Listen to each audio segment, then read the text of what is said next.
네, 수요예배 오신 성도님들 다시 한번 주님의 이름으로 축복하고 환영합니다.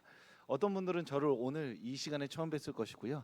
어떤 분들은 이제 새벽에 한 번, 저녁에 한 번, 두 번 뵀을 것 같고, 심지어 어떤 분은 요양원에서 한 번 더 뵀으니까 저를 세 번 뵌 분들도 있을 겁니다. 그러면서 그런 생각이 들었습니다. 뭐 다른 거, 뭐 이제 신앙, 뭐 우리 믿음, 뭐 이런 거 다 차치하고 일단 볼수록 매력적인 사람이어야 되겠다. 좀 이렇게 이런 마음이 좀 들었습니다. 왜냐하면 저도 여러분 성도님들을 자주 뵙지만 그래도 이렇게 하루에 두 번, 세 번 볼수록 그래도 좋은 기분이 들어야 되는데, 볼 때마다 약간 매력이 하강되면 뭔가 책임지지 못한 어떤 실수를 저지르는 것 같아서 이렇게 또 제 관리를 더 철저히 해야겠다, 이런 또 작은 소심한 마음도 갖게 되었습니다. 그런 의미에서 저도 뭐 성도님들 저를 세 번 보시고 두 번 보시는 분들도 있겠지만, 우리도 이렇게 일주일에 한 번씩 두 번씩 뵈면 사실 출가한 자녀들보다, 또 따로 떨어져 사는 부모님과 친척들보다 우리가 서로 더 자주 보고 있잖아요. 그런 의미에서 우리 서로가 볼 때마다 하나님 안에서 사랑과 기쁨이 넘치는 우리 서우교회, 우리 서로가 될 수 있기를 소망합니다. 그런 의미에서 우리 서로 좀 인사할까요? 볼수록 귀합니다. 네, 네, 볼수록 귀합니다. 네, 잘 오셨습니다. 네. 네, 하나님의 구원의 은혜로 이스라엘 백성들 출애굽합니다. 그리고 율법, 십계명을 중심으로 한 율법을 받게 되죠. 그런데 하나님께서 율법을 먼저 주신 것이 아니라 먼저 출애굽이라는 구원을 하신 다음에 율법을 주셨습니다. 선 구원 후 율법이죠. 그런 의미에서 율법이라고 하는 것은 구원받기 위한 조건이 아니라 구원받은 자로서 어떻게 살아가야 하는지에 대한 하나님께서 우리에게 가르쳐 주신 삶의 방식이라고 말할 수 있습니다. 그런 의미에서 아주 적극적으로 끝까지 밀어붙이자면, 율법을 다 지키면 구원받는가가 아니라, 어떤 의미에서는 율법을 전혀 지키지 않는다 하더라도 하나님께서 우리를 먼저 구원해 주셨기 때문에 그 구원의 효력이 취소되지 않는다라고까지 말할 수도 있습니다. 그런 의미에서 율법이라는 것, 하나님 앞에서 우리가 드리는 거룩한 삶이라는 것이 구원의 조건이 아니라 구원하신 하나님에 대한 감사의 응답이라는 것을 늘 기억하시기를 바랍니다. 그런데 이스라엘 백성들의 출애굽 여정이 결코 쉽지 않았습니다. 왜냐하면 하나님께서 구원해 주셨고 율법을 허락해 주셨으니 그 율법 따라서 차곡차곡 살아가면 될 터인데, 기본적으로 이스라엘 백성들이 가지고 있는 애굽의 노예로서의 기억들, 삶의 방식들이 너무 진하게 남아 있었기 때문입니다. 하나님께서 이 노예들을 구원하실 때 노예에서 하나님의 백성으로 한 번에 180도 변화시키신 것이 아니라, 진짜 펄떡펄떡 뛰고 있는 노예들을 바로 하나님의 백성으로, 어찌 보면 이렇게 표현할 수 있겠죠, 선언해 버리신 겁니다. 나는 지금 애굽의 노예인데 오늘 하나님이 나오라고 해서 나왔더니 너 이제 하나님의 백성이야 라고 선언해 주신 것이죠. 그리고 하나님의 백성으로서 이렇게 저렇게 살면 돼 라고 방법을 알려주신 겁니다. 그러니 나라는 존재는 지금 애굽의 노예로서의 그 존재가 있는 것이고, 나에게 하나님의 자녀라는 선포된 하나님의 말씀이 동시에 있는 겁니다. 그래서 내 마음에 6대3인지 6대4인지 7대3인지 알지는 못하지만 이 두 가지 마음과 삶의 방식들이 충돌하고 있기 때문에 이스라엘 백성들에게는 광야 40년의 시간이 필요했던 것이죠. 곧장 하나님의 율법을 받아들여서 스폰지처럼 쫙 빨아들여서 오늘부터 하나님의 백성으로 살아가는 게 아니라, 걷어내야 할 거추장스러운 애굽 노예의 정신, 삶의 방식과 태도들이 너무 많았던 것입니다. 그렇게 40년의 시간이 이스라엘 백성들에게는 필요했던 것이죠. 우리는 한 사람이 변화되는 것이 얼마나 어려운지를 알고 있습니다. 지금 우리 서로를 보면 알고 있듯, 또 나를 보면 알고 있듯 우리는 변화되기가 참으로 어렵습니다. 우리 속담에 그런 말이 있죠. 사람이 갑자기 변하면 어떻게 된다고요? 죽는다. 그런 말이 있을 정도니까 우리 모두가 다 알고 있는 거예요. 갑자기 변하면 뭔가 문제가 생긴 겁니다. 또는 문제가 생길 가능성이 높다라는 것이죠. 이 옛날 말에는 두 가지 의미가 있다고 생각합니다. 하나는 진짜 변하는 게 어렵다라는 것이고요. 하나는 한 사람이 갑자기 변하는 건 불가능하니까 그 한 사람의 변화에는 평생이 필요하다라는 것이죠. 그만큼 우리는 변화한다는 것, 게다가 긍정적으로 변화한다는 것은 사실상 아주 난이도가 높은 어려운 일에 속합니다. 출애굽을 통해 열장을 경험했고요, 홍해를 건넜습니다. 그리고 하나님과 모세라는 역사에 다시 없을 지도자, 감독, 코치의 훈련 아래에서 광야에서 40년을 떠돌았지만 그럼에도 불구하고 이스라엘의 변화는 굉장히 더뎠습니다. 40년이 지나서 다 통과했기 때문에 가나안에 입성했던 것이 아니라, 사실은 이 정도면 기초적인 어떤 훈련은 끝났으니 가나안 땅에 들어가서 본격적으로 한번 시작해 보자라는 의미에서 가나안 땅에 입성하게 된 것이죠. 그러니 40년 동안 훈련을 받았다라는 표현과 함께 40년으로도 부족했다라고 말할 수 있는 것입니다. 예수님께서 3년 동안 제자들을 가르치고 훈련시키셨죠. 그러면서 그 제자들을 통하여서 하나님의 뜻이 하늘에서와 같이 이 땅에서도 계속해서 확장되어지고 이루어져 나가기를 예수님은 바라셨지만, 결정적인 순간에 제자들은 다 떠났고 그 중에 가룟 유다라는 결정적인 배신자가 등장하기까지 하였습니다. 그러니 우리 안에 도사리고 있는 가룟 유다와 같은 지독한 죄성이 뿌리 뽑히지 않는 것, 그것은 어쩌면 우리에게 이렇게도 표현할 수 있겠죠. 매우 자연스러운 일이라고도 말할 수 있겠습니다.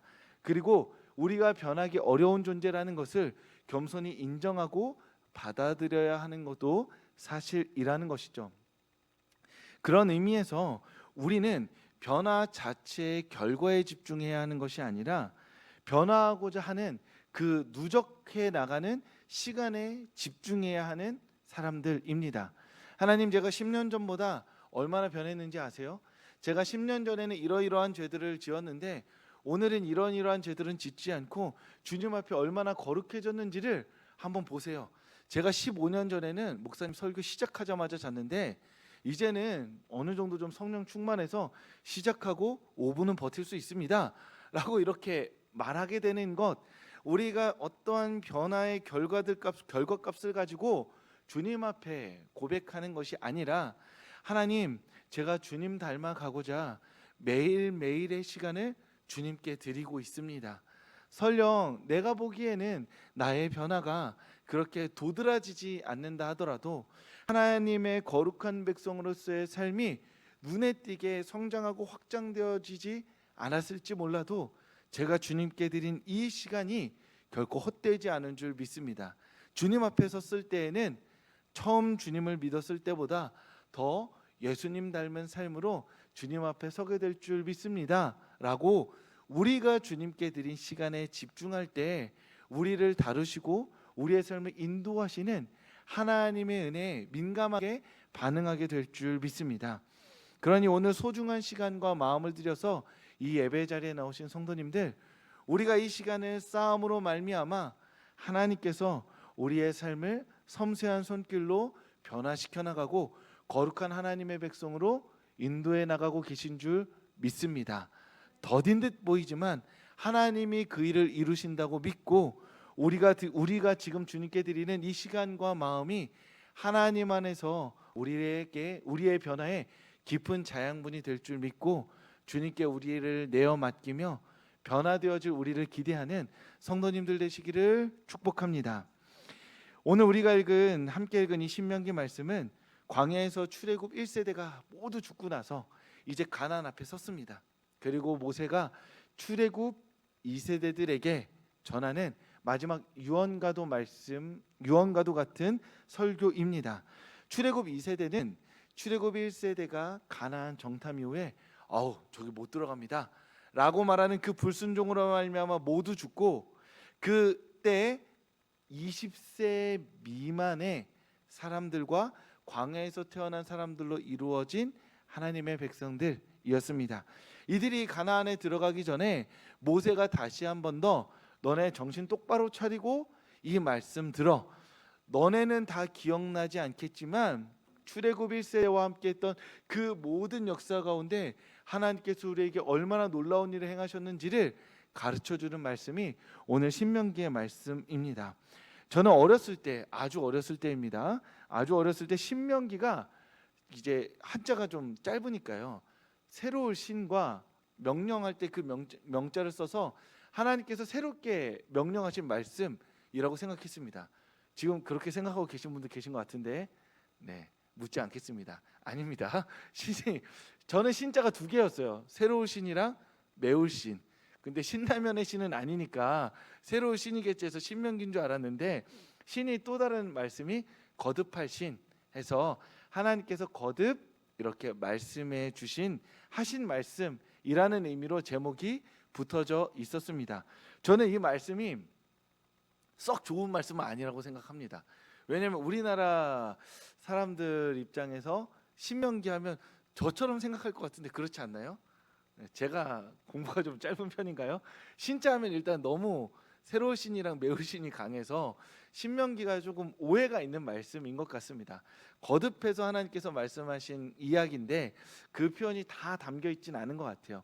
히브리어 제목으로는 드바림 해서 이제 말씀들인데, 히브리어는 기본적으로 그 성경의 첫 글자를 제목으로 쓰기 때문에 어찌 보면은 전체 의미가 담겨 있기보다는 대표적인 단어를 사용했다 볼 수 있습니다. 아무튼 이 신명기는 다시 거듭 선포된 말씀입니다. 모세는 이 말씀을 통해서 역사를 회상하고요, 율법을 해설해 주고요, 그 다음에 삶의 결단으로 이어지는 긴 유언적 설교를 우리에게 남겨주었습니다. 그러면 이 신명기의 큰 정말로 핵심 요약, 그것이 무엇이냐 하면 신명기 10장 12절과 13절의 말씀입니다. 우리 화면을 통해서 우리 이 신명기의 핵심이 되는 이 말씀, 길지만 한 목소리로 읽어보도록 하겠습니다. 이스라엘의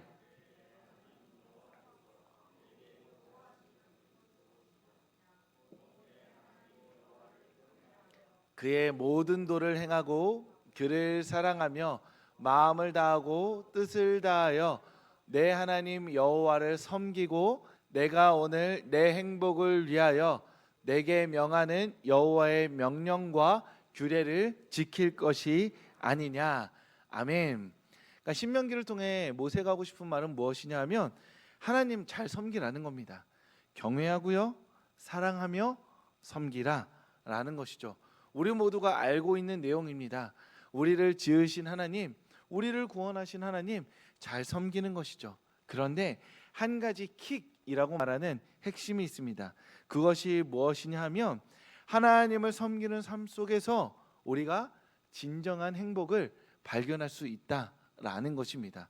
즉 하나님 섬김과 우리 인생의 행복은 하나입니다. 정말 행복하길 원한다면 하나님을 전심으로 섬기라라고 이 모세는 이야기하고 있는 것이죠. 하나님을 그냥 억지로 섬겨서 너의 인생의 의무를 다하라는 것이 아니라 하나님을 섬기면, 하나님을 온전히 사랑함으로 섬기면 너의 인생에 행복하게 될 거야.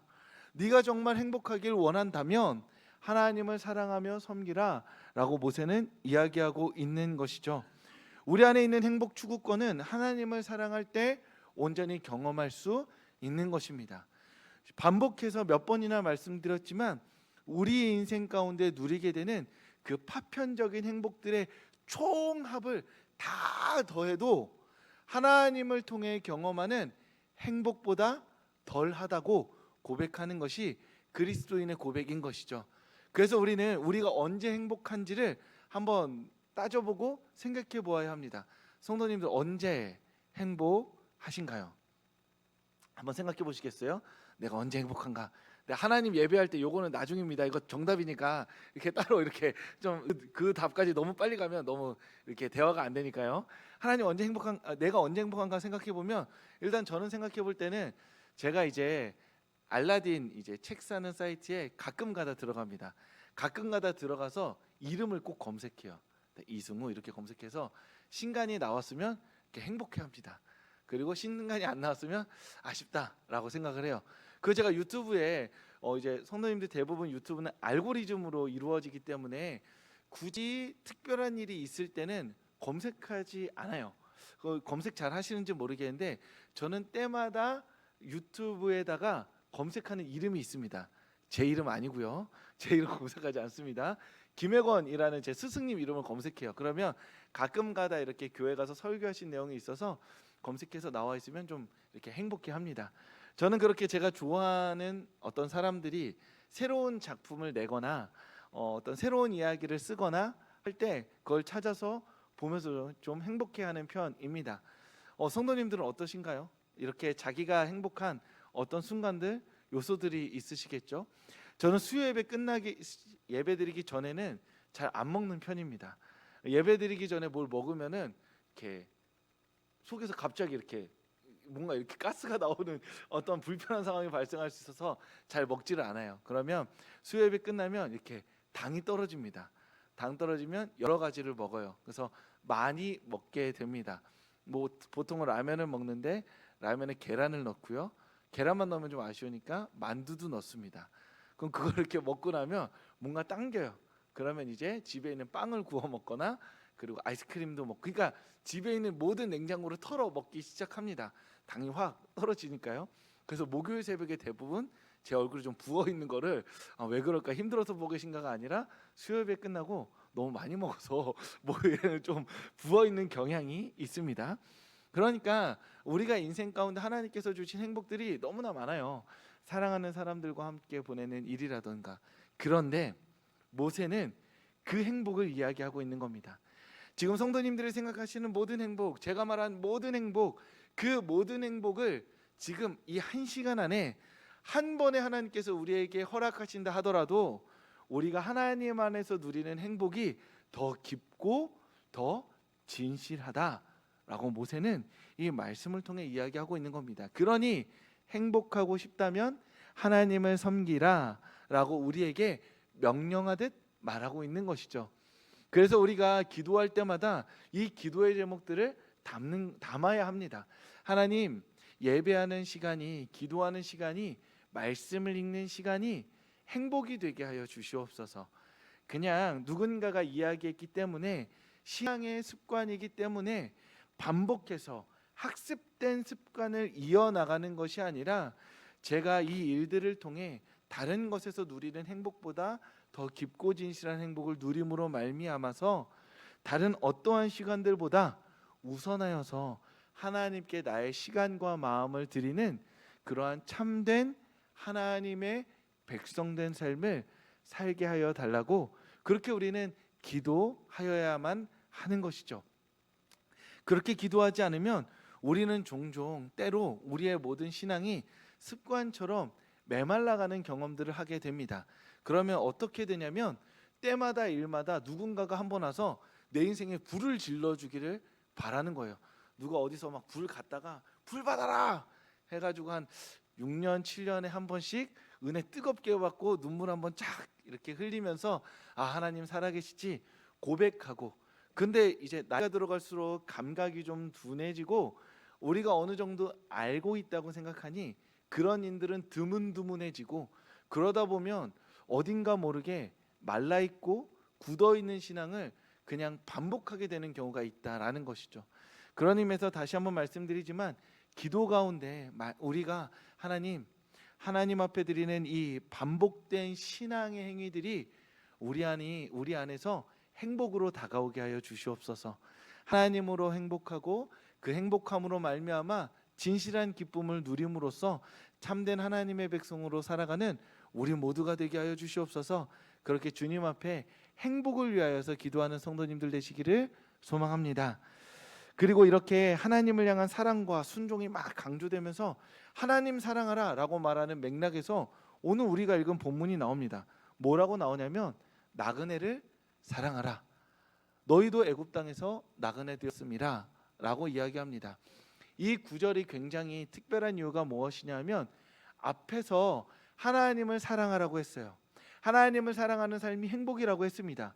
그런데 이렇게 하나님과 대비되어져서 나그네를 사랑하라고 말하니 쉽게 지나칠 수 없는 말씀이 되는 것이죠. 여기에서 나그네는 우리가 어렸을 때 제가 이런 노래 많이 불렀는데 작년에 왔던 각설이 죽지도 않고 또 왔네.